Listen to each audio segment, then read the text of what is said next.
ہاں، جن لوگوں کا بلڈ پریشر ہائی ہو تو پھر وہ صرف اس میں سے ایک چیز استعمال کریں گے۔ نمبر 1 رحمت خطائی 50 گرام، 10 گرام اس میں نوشادر ٹھیکری،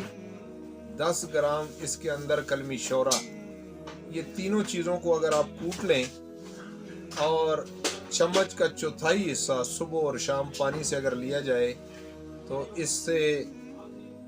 جتنے بھی عورتوں کے مسائل، خاص کر کے فیبرائڈ یعنی گوشت کی تھیلیاں، پانی کی تھیلیاں، سسٹ جس کو کہتے ہیں، یہ انشاءاللہ اس سے ختم، اور بیماری جو ہے وہ اپنے ٹائم پہ اور کھل کے ہوگی۔ اچھا، اس کے علاوہ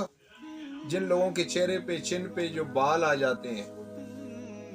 اس بیماری کی وجہ سے، ہارمونز کی ڈسٹربنس کی وجہ سے، تو وہ لیونڈر کا آئل یعنی استخدوس